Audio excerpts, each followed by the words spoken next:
SEER Foundation for the Blind. Welcome to the Special Education Preparatory Class Series, brought to you by SEER Foundation for the Blind. Our passion, special education. बिस्मिल्लाहिर्रहमानिर्रहीम। रब्बी इश्रह ली सदरी व यस्सिर ली अमरी वाहलुल उक़दतम मिन लिसानी यफ़क़हू क़ौली। अस्सलाम वालेकुम अजीज तलबा व तालिबात, उम्मीद रखता हूँ आप सब बिल्कुल बाखैर व आफियत होंगे। हम आज की क्लास में आपको खुश आमदीद कहते हैं। अब हम आज की क्लास का आगाज करते हैं। Over to miss Rabia. जी बिस्मिल्लाहिर्रहमानिर्रहीम। हमारे पास रिमेनिंग डिसऑर्डर में टॉपिक है colour blindness. What is colour blindness? तो कलर ब्लाइंडनेस बेसिकली क्या है? Deficiency of colour vision. ठीक है, इसमें कलर विजन पुअर होती है। इसकी डेफिनेशन को अगर देखा जाए तो इसमें डिफ़िकल्टी डिस्टिंग्विश डिफरेंट कलर्स को डिस्टिंग्विश करने में पेशेंट को प्रॉब्लम होता है, रिकॉग्नाइज करने में प्रॉब्लम होता है, देन आइडेंटिफिकेशन में प्रॉब्लम होता है कलर्स को। इसकी टाइप्स में देखा जाए तो first of all most common red green blindness. Red और ग्रीन में डिफ्रेंशिएट नहीं कर पाता पेशेंट। रेड और ग्रीन अगर उसके सामने हम रखेंगे कलर्स को तो वो रेड और ग्रीन में उसको नहीं पता होगा कि रेड कौन सा है और ग्रीन कौन सा है। उसको दोनों चीज़ें सेम ही, या वो आइडेंटिफिकेशन नहीं कर पाएगा इन दोनों कलर्स में से। नेक्स्ट इसके है some also face problem blue and yellow. Blue और येलो में ये डिफ्रेंशिएट नहीं कर पाएगा पेशेंट।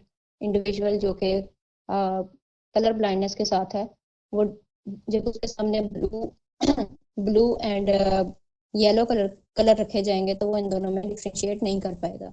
और इसमें स्वेयर क्या है? स्वेयर केसेस में क्या होता है?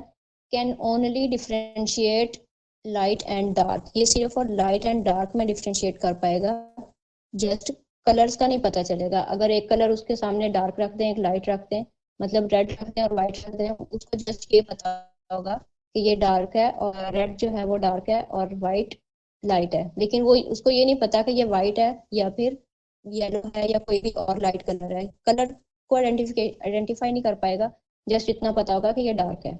इसकी कॉजेज को देखें तो जेनेटिक डिसऑर्डर है, हेरिडेटरी है। ठीक है, हेरिडेटरी का मतलब भी यही होता है कि विरासती है। डैमेज टू द रेटिना और कोन्स। रेटिना डैमेज हो सकता है इसमें, कोन्स डैमेज होते हैं। कोन्स हमारे क्या करते हैं? हमारे डे विजन में, मतलब सनलाइट में हमें हेल्पफुल करते हैं कलर को आइडेंटिफिकेशन करने में। तो इनकी तादाद कितनी है? 5 से 6 millions. Inability to distinguish colours. Different colours में ये डिस्टिंग्विश होते हैं, इनएबिलिटी होती है, नहीं पहचान नहीं कर पाते, रिकॉग्नाइज नहीं कर पाते हैं। बेसिकली क्या होता है कि जो हमारे प्राइमरी कलर्स होते हैं, प्राइमरी कलर्स को रिकॉग्नाइज नहीं कर पाते, जैसे कि red, green and blue RGB। ठीक है, poor colour vision. It is not a real form of blindness. ये रियल ब्लाइंडनेस नहीं होती है, उसकी कैटेगरी में फॉल नहीं करते हैं, लेकिन कलर ब्लाइंडनेस होती है इनको। कलर परसेप्शन में डिफिकल्टी होती है। मोर कॉमन इन मेल्स में ये बहुत ज़्यादा कॉमन होते हैं, गर्ल्स में उसकी निस्बत कम होते हैं। कॉज्ड बाय द एब्सेंस और मैलफंक्शनिंग ऑफ कोन्स की मैलफंक्शनिंग होती है। ठीक है, एब्सेंट होते हैं, समटाइम कोन्स एब्सेंट होते हैं जो कि रेटिना में मौजूद होते हैं। नेक्स्ट हमारे पास डिसऑर्डर है ऑप्टिक नर्व हाइपोप्लेजिया। इसको समटाइम लोग ऑप्टिक नर्व हाइपोप्लेजिया भी पढ़ते हैं और ऑप्टिक नर्व हाइपोप्लेजिया भी पढ़ते हैं। तो इसको ONH stand for optic nerve hypoplasia. Optic nerve पे डिपेंड करता है कि इंडिविजुअल की ऑप्टिक नर्व कितनी डेवलपमेंट हुई है, उसकी कितनी डेवलपमेंट हो चुकी है वो। या तो ऐसा होता है कि समटाइम माइनर सी डेवलपमेंट रह जाती है, समटाइम ऐसा होता है कि डेवलपमेंट बहुत कम होती है और बाकी सारा स्ट्रक्चर जो हमारी ऑप्टिक नर्व है उसका मिसिंग होता है। तो प्रेजेंट एट बर्थ, जब बेबी पैदा होता है तब वो इसी कंडीशन के साथ पैदा होता है। तो ऑप्टिक नर्व हाइपोप्लेजिया के जो पेशेंट हैं वो डायग्नोज किस एज में होते हैं? इन्फेंसी एज में और टॉडलर एज पीरियड में जब ये होते हैं तो उस वक्त ये ऑप्टिक नर्व हाइपोप्लेजिया डायग्नोज हो चुका होता है। सेवेरिटी क्या है इसकी? सेवेरिटी ये है, ऑलरेडी मैं बता चुकी हूँ, depends on the extent of optic nerve. Optic nerve किस हद तक डेवलपमेंट हुई है उसकी, उस पर डिपेंड करता है, ऑप्टिक नर्व पर डिपेंड करता है। माइल्ड अंडर डेवलपमेंट है अगर तो माइल्ड सा विजन लॉस होगा, अगर पार्शियल है तो पार्शियल सा विजन लॉस होगा, अगर बहुत ज़्यादा डेवलपमेंट ऑप्टिक नर्व की हुई ही नहीं है तो फिर सेवेरिटी ऑफ विजन लॉस होगा। इसके साइंस और सिम्टम्स को देखें तो रिड्यूस्ड विजुअल एक्यूटी, इसमें विजुअल एक्यूटी रिड्यूस होती है, बहुत ज़्यादा कम होती है। विजुअल एक्यूटी क्या होता है? डिस्टेंस विजन होती है, जैसे कि ऑलरेडी बताया था कि जिसको हम शार्पनेस ऑफ विजन भी कहते हैं या फिर क्लैरिटी ऑफ विजन भी, तो ये रिड्यूस होती है। यानी डिस्टेंस विजन में पेशेंट को देखने में प्रॉब्लम होता है, डिस्टेंस से ऑब्जेक्ट को इजीली देख नहीं पाता। ब्लर्ड विजन होती है, धुंधली विजन होती है इसमें। लॉस ऑफ पेरिफेरल विजन, इसमें भी पेरिफेरल विजन लॉस होती है। पुअर कलर विजन देखा, इसमें भी इसके सिम्टम्स में भी यही है कि कलर विजन पुअर होगी। इसके ट्रीटमेंट में देखा जाए तो नो कंप्लीट क्योर अवेलेबल, इसका कोई भी ट्रीटमेंट नहीं है इस वक्त। इसके अलावा ग्लासेस या फिर इसको ट्रीट मैनेज किया जा सकता है डिफरेंट एड्स के साथ, जितनी भी माइनर सी विजन लॉस है उसके मुताबिक असिस्टिव डिवाइसेस वगैरह के साथ इसको मैनेज किया जा सकता है। कॉन्जेनिटल प्रॉब्लम है ये, under development of optic nerve, not fully developed, no exact cause और नो। नेक्स्ट हमारे पास है optic nerve atrophy, it is also called optic atrophy, optic nerve atrophy, optic atrophy, इसके अलावा ऑप्टिक न्यूरोपैथी। ये 3 name है इसके, तीनों के तीनों नेम के साथ इसको याद रखना है। Optic atrophy, optic nerve atrophy, optic neuropathy. इसकी डेफिनेशन को देखा जाए तो a condition in which the optic nerve become damage और डीजनरेट, ये डैमेज हो जाती है ऑप्टिक नर्व इसमें या डीजनरेट हो जाती है, ये कॉन्जेनिटल नहीं होता, अक्वायर्ड होता है। इसमें क्या होता है कि ऑप्टिक नर्व या तो डैमेज होती किसी ट्यूमर की वजह से, सॉरी ट्यूमर नहीं, किसी ब्रेन इंजरी की वजह से, किसी हेड चोट लगने की वजह से आई पर चोट लगती है तो ऑप्टिक नर्व डैमेज होती है या फिर डीजनरेट हो जाती है, लीडिंग टू विजन लॉस, और इसमें विजन लॉस हो जाती है। कॉजेज को देखा जाए तो इन्फेक्शन की वजह से भी हो सकती है optic nerve damage. Side effect of certain drugs की वजह से, कुछ ड्रग्स ऐसे होते हैं इसमें अल्कोहल भी हो सकता है, जो नशावर अद्वियात होती हैं उनकी वजह से, या फिर मेडिकल के साइड इफेक्ट की वजह से, मेडिसिन के साइड इफेक्ट की वजह से हो जाता है। सर्टन ड्रग्स जैसे नशावर अद्वियात होती हैं, इसके अलावा जो मेडिसिन में ड्रग्स यूज किया जाता है इसकी वजह से भी हो सकती है optic nerve damage. Nutritional deficiencies, traumatic injury, ये ऑलरेडी मैं बता चुकी थी। इसमें ग्लूकोमा भी हो सकता है। ग्लूकोमा में क्या होता है, ऑप्टिक नर्व डैमेज हो जाती है ना, जब ग्लूकोमा हमारा आई का प्रेशर मेंटेन नहीं रहता, वो इंक्रीज हो जाता है या डिक्रीज हो जाता है, तो उसकी वजह से भी ऑप्टिक नर्व डैमेज हो सकती है, तो इसकी वजह से भी ऑप्टिक नर्व एट्रोफी हो सकता है। इसमें रेटिनल डिजीजेज की वजह से भी हो सकता है, retinal diseases for example retinoblastoma, इसकी वजह से भी हो सकता है। इसकी प्रोग्रेशन में देखा जाए तो damage can be partial vision loss और माइल्ड विजन लॉस और severe vision loss leading to major vision loss. तो ये भी डिपेंड करता है ऑप्टिक नर्व किस हद तक डैमेज हो चुकी है, उस पर ही डिपेंड करता है। समटाइम्स स्वेयर विजन लॉस हो जाती है, माइल्ड भी और मॉडरेट भी हो सकती है। साइंस और सिम्टम्स में देखा जाए तो ब्लड विजन होती है, इसमें रिड्यूस विजुअल एक्यूटी होती है, माइनर सी विजुअल एक्यूटी होती है, मीन्स के बहुत ज़्यादा डिस्टेंस से चीज़ों को इजीली ब्लरी नज़र आ रही होती हैं, इजीली देख नहीं पाता पेशेंट। कलर विजन पुअर होती है। अब 3 हमने डिसऑर्डर पढ़े हैं, तीनों में ही कलर विजन प्रॉब्लम हो रहा है पेशेंट के साथ। ट्रीटमेंट में देखा जाए तो नो परमानेंट क्योर, इसका भी कोई परमानेंट ट्रीटमेंट नहीं है। मैनेजमेंट किया जा सकता है इस डिसऑर्डर को according to vision loss. Nutritional support, vitamin A supplement दी जा सकती हैं, जैसे कैरेट, फिश, ड्राई फ्रूट्स। इसमें भी ये ऑलरेडी सिम्टम्स बता चुकी हूँ, ऑप्टिक नर्व डीजनरेट हो जाती है, causes loss of central vision, ठीक है, ऑप्टिक नर्व एट्रोफी में सेंट्रल विजन लॉस होती है, loss of colour vision loss होती है, reduce visual acuity. Next disorder है Charles Bonnet syndrome, CHARLES, Charles Bonnet syndrome. Syndrome mean क्या होता है, ग्रुप ऑफ डिसऑर्डर। इसमें डिफरेंट इसका नेम ही इसीलिए ग्रुप ऑफ डिसऑर्डर है, मीन्स के इसमें डिफरेंट किस्म के डिसऑर्डर्स की वजह से चार्ल्स बॉनेट सिंड्रोम हो सकता है। इसमें पेशेंट को क्या होता है, हेलुसिनेशन होती है, उसको वो पिक्चर्स को उसको परछाइयाँ सी नज़र आ रही होती हैं, वो पिक्चर्स को पेशेंट मतलब उसके सामने कोई भी इंडिविजुअल है वो उसको रिकॉग्नाइज नहीं कर पाता कि इट्स मीन ये है क्या। तो ये किसकी वजह से होता है? ये कैटरैक्ट की वजह से हो सकता है। ये अडल्ट में ज़्यादा होता है, कॉमन होता है, लो विजन में बहुत ज़्यादा होता है। लो विजन के सामने जब भी कोई आता है तो वो नहीं पहचान पाते इट्स मीन ये कौन है, कहाँ ये गर्ल है, बॉय है, तो इट्स इतनी जल्दी वो रिकॉग्नाइज नहीं कर पाते हैं। तो ये इन शॉर्ट सा डिसऑर्डर है, इसमें बस यही होता है कि पेशेंट को हेलुसिनेशन।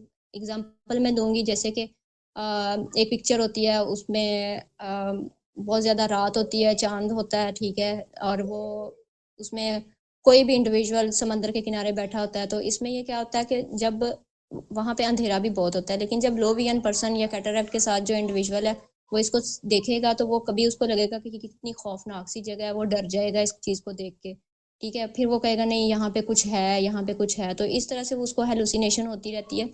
ये कोई इसका भी कोई ट्रीटमेंट नहीं है, इसमें बस यही है कि अगर कैटरैक्ट के साथ है तो 40 ईयर के बाद ये प्रॉब्लम होता है मोस्टली। अगर कैटरैक्ट को ट्रीट ना किया जाए तो हो सकता है, मतलब कैटरैक्ट बहुत पुराना हो चुका है तो उसमें इंडिविजुअल जो कैटरैक्ट के साथ है उसको फिर हेलुसिनेशन होती है, उसके सामने मतलब उसके पास जब कोई आ रहा होता है तो वो उसको रिकॉग्नाइज नहीं कर पाता कि मेरे पास कौन आ रहा है, लेकिन जब वो आके सलाम दुआ करता है तो वो फिर पहचान जाता है कि ये कौन है। तो ये इन शॉर्ट सा डिसऑर्डर है, चार्ल्स बॉनर सिंड्रोम। इसमें भी ब्रेन हमारा सीवीआई जो आई का पार्ट है, सॉरी सीवीआई नहीं, विजुअल कॉर्टेक्स, वो जो विजुअल इंफॉर्मेशन है उसको इंटरप्रेट नहीं कर पाता। तो इसमें भी बेसिकली ये भी एक हमारे ब्रेन से रेलिवेंट है। तो यही था हमारा in short Charles Bonnet syndrome. Okay, thank you so much miss Rabia. तो हम आज के टॉपिक में पढ़ेंगे रिसर्च हाइपोथेसिस के बारे में। हाइपोथेसिस क्या है? बेसिकली एक थॉट है या आइडिया है या हमारे जो इमेजिनेटिव थिंकिंग है वो क्या है? हमारा हाइपोथेसिस है। मतलब कि ऐसी एजम्पशन, ऐसी स्टेटमेंट जिसको हम खुद ही से प्रिडिक्ट कर लेते हैं, एज्यूम कर लेते हैं, चाहे वो रियल लाइफ एक्सपीरियंस से हो या फिर हमारी अपनी कोई थॉट्स हो, कोई गट फीलिंग हो, इंडिकेशन आ रही हो, इंट्यूशन हो, तो हम उसे कहते हैं ये हाइपोथेसिस है। अब हाइपोथेसिस को हमने पढ़ा था कि क्वालिटेटिव रिसर्च में जनरेट किया जाता है, डेवलप किया जाता है, और इन हाइपोथेसिस को हमारी क्वांटिटेटिव रिसर्च टेस्ट करती है, अप्लाई करती है। तो अगर हम डेफिनेशन की बात करें तो research is a tentative explanation या journalisation of certain behaviors, event or phenomena that has occur or will occur। ठीक है, यानी जो कुछ हो सकता है, हो चुका है, अकर हो चुका है, जो फिनोमिना या जो इवेंट या इन फ्यूचर एक्सपेक्टेड है, तो वो क्या है? हमारा हाइपोथेसिस है। यानी अब हमें क्या समझ आई इस बात से कि जो हमारा हाइपोथेसिस है वो हम लोग एक्सपेक्ट करते हैं, जो हमें लग रहा होता है वो एक्चुअल में होता नहीं है, लेकिन हम उसको अपनी रिसर्च के थ्रू उसकी वैलिडिटी को हम चेक करते हैं और उसको हम डिटरमिन करते हैं। तो ये था हमारा हाइपोथेसिस। फॉर एग्जांपल, अगर हम लोग ये डिटरमिन करना चाहें कि हमारी जो गर्ल्स हैं वो नंबर ऑफ गर्ल्स ज़्यादा हैं स्कूल्स में एज कम्पेयर टू बॉयज़, या नंबर ऑफ गर्ल्स कम है हमारी एजुकेशन के अंदर और जो बॉयज़ हैं वो ज़्यादा हैं, तो क्या होगा? हमने फर्ज कर लिया कि ये हमारी assumption है, हमारी प्रिडिक्शन है, ठीक है।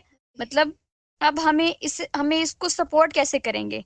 जब हम इससे रेलिवेंट अपने ऑब्जेक्टिव्स हम डिटरमिन करेंगे और डेटा कलेक्शन होगी, फिर हम उस पर लिटरेचर रिव्यू करेंगे, और यही सारा का सारा हमारा रिसर्च प्रोसेस होगा जिसकी बेसिस पे हम अपनी रिसर्च को कंडक्ट करेंगे।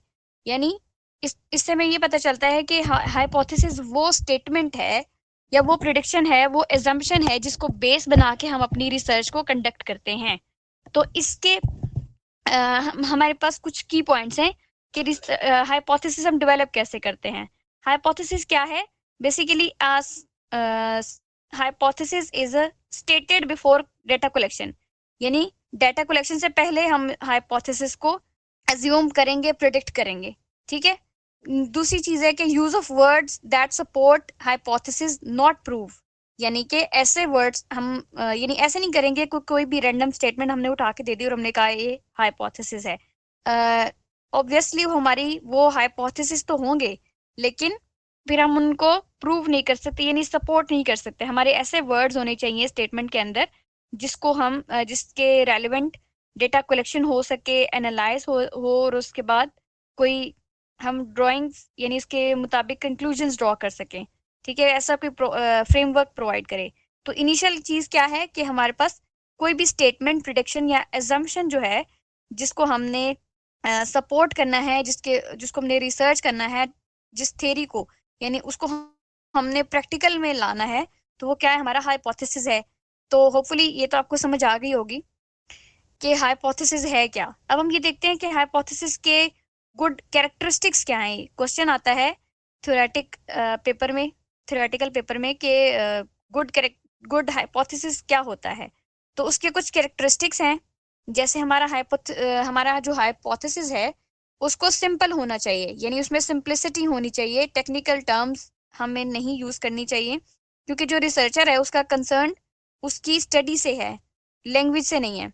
दूसरी बात, स्पेसिफिटी होनी चाहिए, मतलब स्पेसिफिक होना चाहिए उसको। ये नहीं होना चाहिए कि हम उसको पूरी की पूरी वर्ल्ड पे जनरलाइज कर देंगे, क्योंकि हमारा जो रिसर्च या हमारा जो फील्ड ऑफ वर्क है वो हमारी फील्ड से रेलिवेंट होगा ना। जैसे हमने स्पेशल नीड्स इंडिविजुअल के रिगार्डिंग कोई हमने डाटा कलेक्शन करना है, कोई हमने रिसर्च कंडक्ट करनी है, तो वो हमारा जो एरिया है वो स्पेसिफाइड है। ठीक है, तो क्या होगा कि स्पेसिफिक होगा, जनरल नहीं होगा। It should be specific not general. ठीक है, फिर ये है कि मोरल जजमेंट्स पे हम कोई भी अपना हाइपोथेसिस नहीं डेवलप करेंगे। ये नहीं करेंगे कि ऐसा होना चाहिए, ऐसा नहीं होना चाहिए।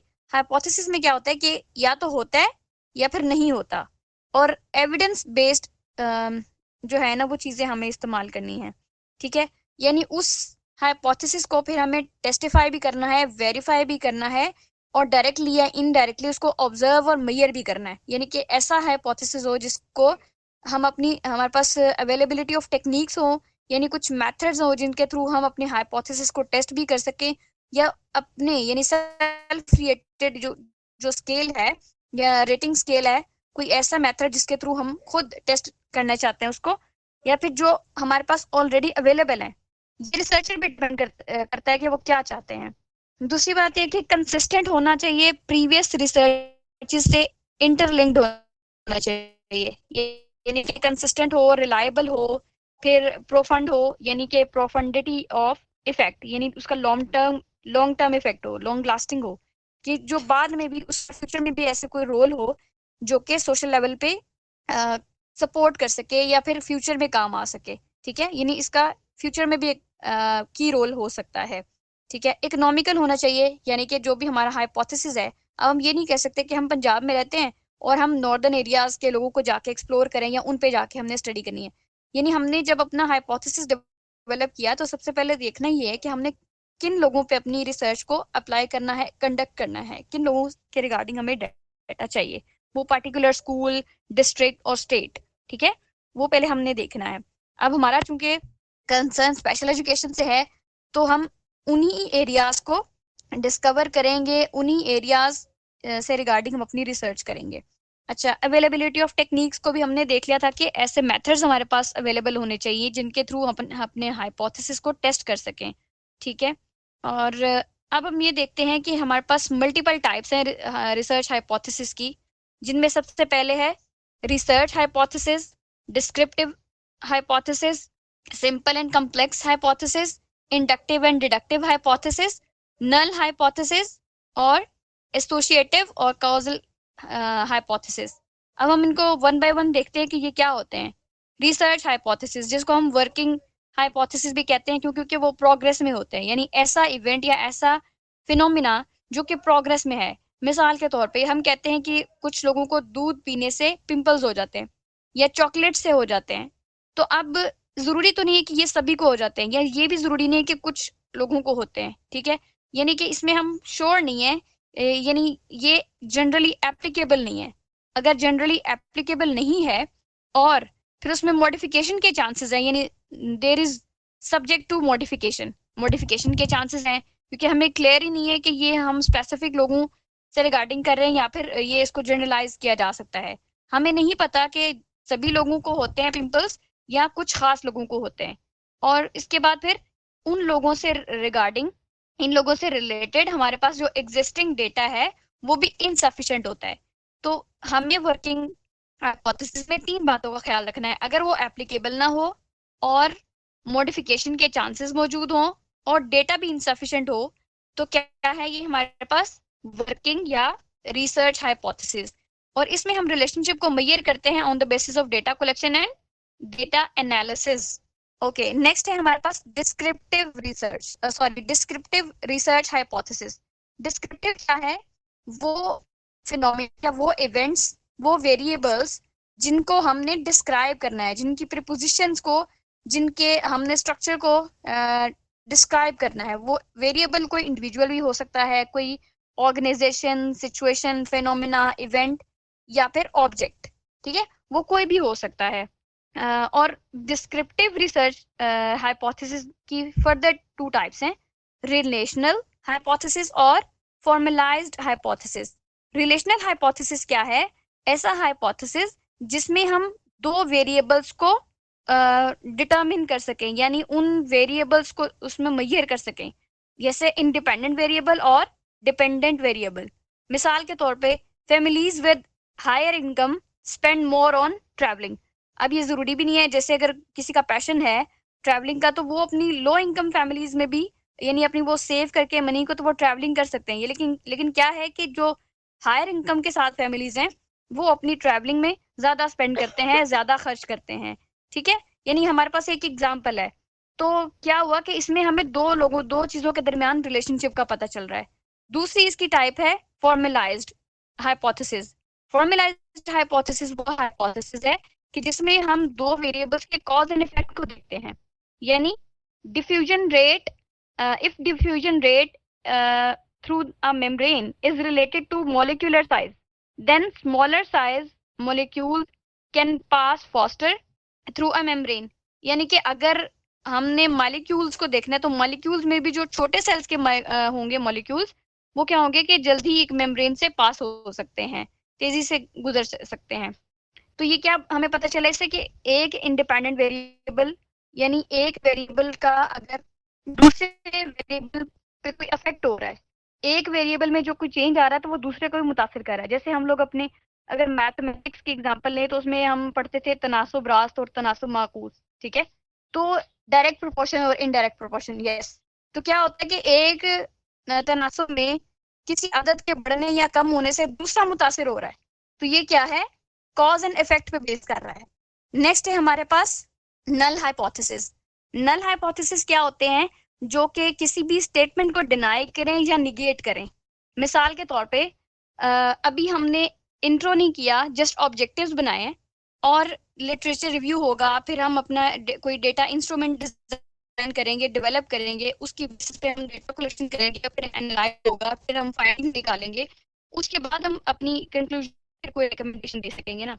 लेकिन अभी ये सब नहीं हुआ, और उससे पहले ही हमने एज्यूम कर लिया कि there is no difference in the performance of girls and boys, ठीक है। हमने खुद ही कह दिया कि जो गर्ल्स हैं या बॉयज हैं वो उनमें कोई भी डिफरेंस नहीं है उनके परफॉर्मेंस में।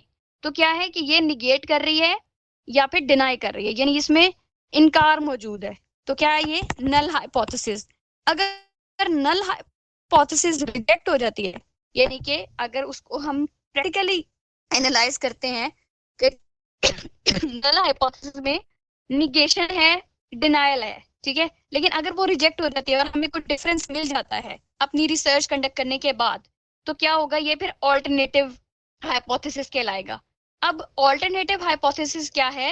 यानी उसका मुतबादिल है ना, सब्स्टिट्यूट है। तो ऑल्टरनेटिव हाइपोथेसिस के आगे 2 टाइप्स हैं, डायरेक्शनल हाइपोथेसिस और non directional hypothesis. Directional hypothesis वो है जो कि एक स्ट्रेट फॉरवर्ड स्टेटमेंट देता है, ठीक है। वो पॉजिटिव भी हो सकते हैं, नेगेटिव भी हो सकते हैं, ये मैटर नहीं करता। मतलब ये है कि वो कोई स्टेटमेंट दे रहा है और वो स्ट्रेट फॉरवर्ड है। जैसे कि girls perform better than boys.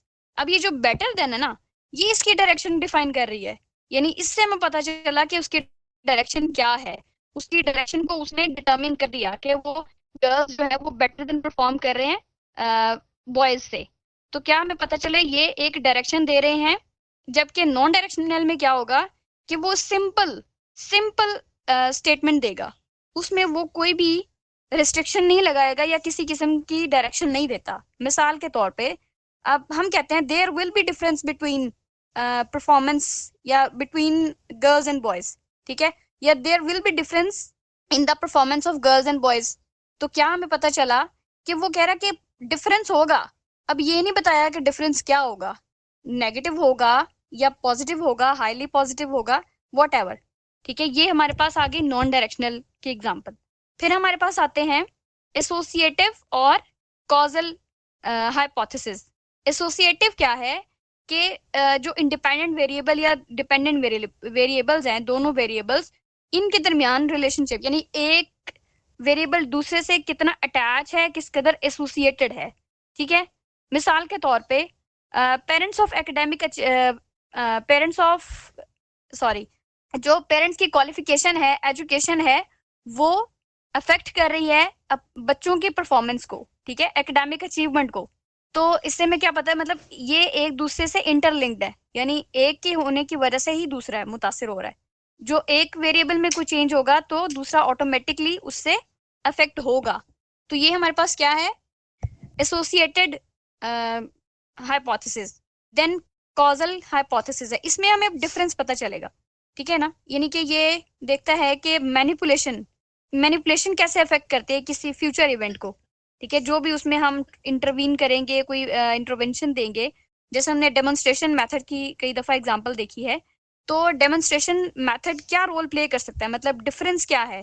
पहले अगर चिल्ड्रन विद स्पेशल नीड्स को लेक्चर मेथड के थ्रू पढ़ाया जा रहा है, डायरेक्ट इंस्ट्रक्शंस के थ्रू लर्निंग की उनकी इंस्ट्रक्शंस उनको दी जा रही हैं, तो क्या होगा कि अगर हम उनको टेक्नोलॉजी के साथ असिस्ट करेंगे, ठीक है, असिस्टिव डिवाइसेस यूज करेंगे, वो टूल्स, वो हैंड्स ऑन एक्सपीरियंसेस देंगे या फिल्टर मेथड के थ्रू करेंगे, तो क्या होगा, या उनके लिए कोई इंटरैक्टिव डिस्कशंस या इंटरैक्टिव एक्टिविटीज प्लान कर देंगे, रोल प्ले मेथड के थ्रू उनको पढ़ाएंगे, या कोई भी modelling, working models, non working models, कोई भी ऐसे इक्विपमेंट्स जो हम उनकी लर्निंग के लिए इस्तेमाल करेंगे, जिनसे उनकी लर्निंग को इम्प्रूव किया जाए, बेटर बनाया जाए, तो क्या होगा, इससे वो एक सिग्निफिकेंट डिफरेंस हमें मालूम होगा, ठीक है।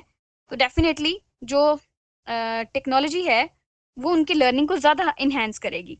तो ये हमारे पास था कॉजल हाइपोथेसिस। फिर आता है सिंपल हाइपोथेसिस और कॉम्प्लेक्स हाइपोथेसिस। सिंपल हाइपोथेसिस में सिर्फ दो वेरिएबल्स के दरमियान रिलेशनशिप देखते हैं हम, ठीक है ना, कि दो वेरिएबल्स सिर्फ हमारे पास। जबकि जो हमारा कॉम्प्लेक्स हाइपोथेसिस है, इसमें हमारे पास दो से ज्यादा वेरिएबल्स, वो 3, 4, 5 जितने भी वेरिएबल्स हों, वो क्या कहलाएंगे हमारे पास, complex hypothesis.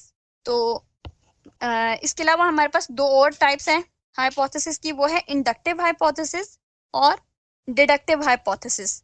Inductive hypothesis specific to general और deductive hypothesis general to specific होगा, ठीक है ना। डिडक्टिव में जिस तरह से हम देखते हैं कि किसी जनरल परसेप्शन को किसी स्पेसिफिक कॉन्टेक्स्ट में, किसी स्पेसिफिक फिनोमेना के अगेंस्ट, किसी स्पेसिफिक प्रॉब्लम के सॉल्यूशन के लिए हम अप्लाई करते हैं किसी स्पेसिफिक केस पे, तो ये क्या है, हमारे पास इंडक्टिव मेथड है, सॉरी डिडक्टिव मेथड की हम बात कर रहे हैं। तो ये जो हमारे पास जनरल टू स्पेसिफिक है, जबकि इंडक्टिव इसके ऑपोजिट है। इंडक्टिव में क्या होगा कि स्पेसिफिक फिनोमिनास या स्पेसिफिक केस को हम जनरलाइज कर रहे हैं, जनरल सेटिंग्स में अप्लाई कर रहे हैं, ठीक है। अब जनरल टू स्पेसिफिक क्या होगा, हमें पता है कि तमाम परिंदे उड़ते हैं, तो कुछ परिंदे नहीं उड़ते, यानी वो एक स्पेसिफिक केस हो गया, जैसे मुर्गी, बतख, शुतुरमुर्ग या कीवीज, ठीक है। तो स्पेसिफिक क्या होगा कि अगर हम कहते हैं कि चिल्ड्रन विदाउट डिसेबिलिटीज को हम अगर टेक्नोलॉजी से पढ़ाएं, टेक्नोलॉजी के साथ, तो अगर उनकी लर्निंग बेहतर हो सकती है, तो स्पेसिफिक लर्निंग डिसेबिलिटीज के साथ जो बच्चे हैं, उनकी भी लर्निंग को वो उतना इनहेंस कर सकती है या इम्प्रूव कर सकती है। ये क्या है, मतलब उनकी भी लर्निंग में एक सिग्निफिकेंस डिफरेंस हमें देखने को मिलेगा, ठीक है। यानी वो उनकी लर्निंग में भी एक मेजर या की रोल प्ले कर सकती है।